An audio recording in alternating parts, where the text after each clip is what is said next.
Hey guys, what's going on? Tony here, and I've been reading a lot of comic books lately. There's no games coming out right now, and so I've just been hitting the funny books again, and it's great. There's a lot of really good stuff I've been checking out, and I kind of want to talk to you guys about it. And before I go on, I want to say this video, and I guess videos, have been inspired by my good friend Charles Singletary, who also works with me on the Coalition.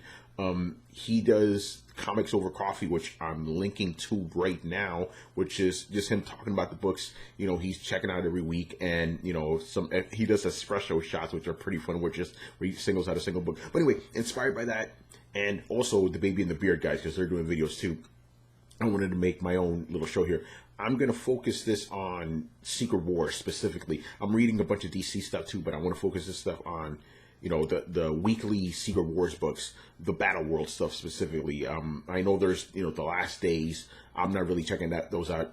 I kind of don't see the point there, but yeah, let's talk about some Secret Wars. So let's do this. All right, let's start off with E is for Extinction, number 2. This one picks up with Cyclops, Wolverine, and Emma Frost. They're trying to get their powers back. They need Zorn to do this. And, through the course of the book, you find out the reason their powers are missing, or not missing, just, not as powerful as they could be, is because they were being dampened by the Phoenix Egg, which was being controlled by Magneto. A big fight ensues between the old X-Men and the new X-Men, and it ends with this big twist at the end, which I won't ruin for you.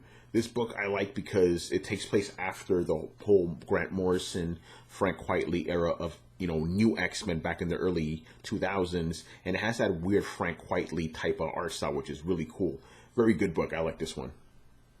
Next up, we have Future Imperfect number 3. One of my favorite series because it has Maestro, the old, pissed off asshole Hulk from the future.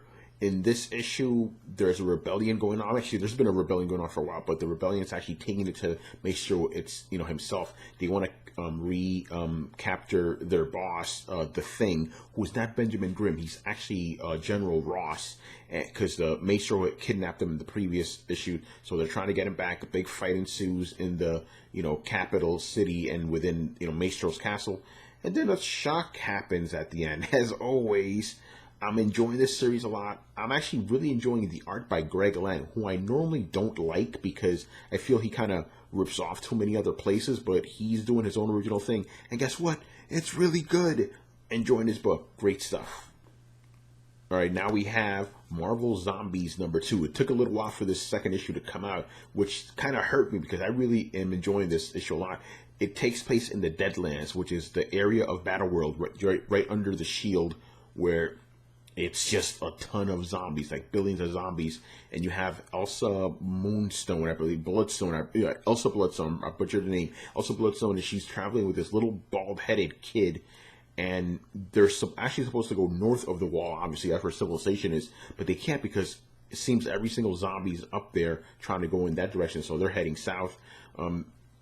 What I liked about this issue specifically was because they brought up the fact that there are doubles of zombies. The kid asked, why are there doubles of zombies? And Elsa's like, we don't really question it. Now, obviously, the audience knows why there's doubles of zombies because there's alternate universes. But in the main world, they don't understand why there are doubles of zombies. In this one, just like before, there's a twist ending.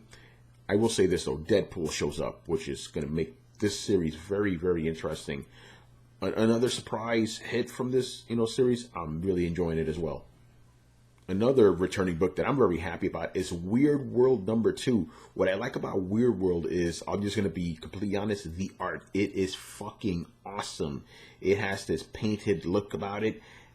A little bit Frazetta-ish, which is proper, given that this is about Archon, a barbarian. He's trying to get back home. Polymarchus, I believe. I could never pronounce that name, even back when I read him in, like, Avengers. Anyway, he's trying to get back to Polymarchus, but first he has to escape Ape-Lantis. It is an underground, underwater city full of apes. Completely bonkers, but it's called Weirdworld for a reason. I'm highly enjoying this one. Very cool stuff. Now we have a number 1, a very highly anticipated number 1, Star-Lord and Kitty Pryde. what's cool about this book is that this is not an alternate version of Star-Lord. This is the dude, the main guy from the Marvel, 616 universe.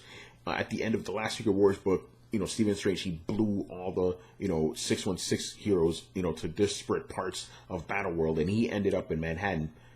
I don't know which Manhattan. There are like 8 or 9 of them in Battleworld. Anyway, he's a lounge singer, and everyone loves the songs that he comes up with, which is funny because all he's doing is just singing Disney songs. They don't have Disney Disney in this version of Manhattan. Ironically enough, Disney owning Marvel. So he's just getting by as lounge singer, trying to keep a low profile because he knows people are, he'll get in trouble if he gets found out. But then he kind of blows his cover when he sees Kitty Pryde. In the mainstream Marvel universe, he was in love with Kitty Pryde. They actually were engaged, but he lost her, obviously, after Secret Wars ended. And, well, not Secret Wars, the Incursion ended.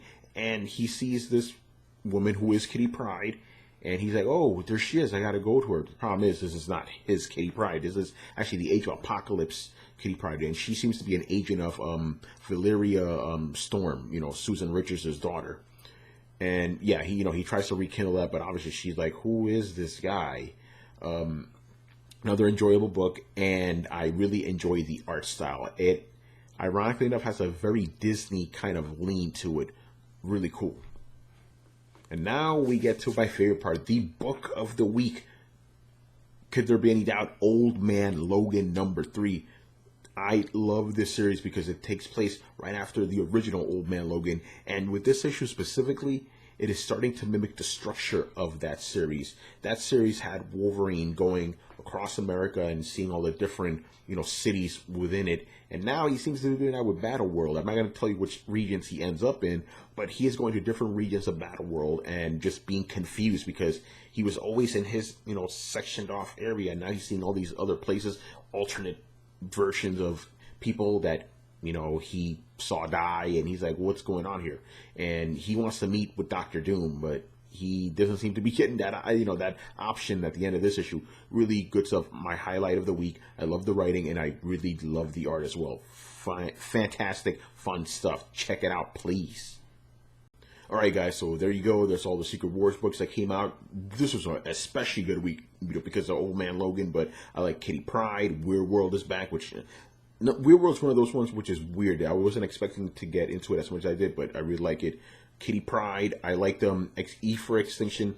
It's still a little weird to me, but it's good. It's good for what it is, and of course, Marvel Zombies is always great because I like seeing the stuff beyond the wall. And yeah, that's it. Hope you guys enjoyed it. Let me know what you guys thought of Secret Wars. Let me know in the comments, please. The more feedback I get, the better I can make these videos. Right now, these videos are just random off the cuff, just doing it for fun.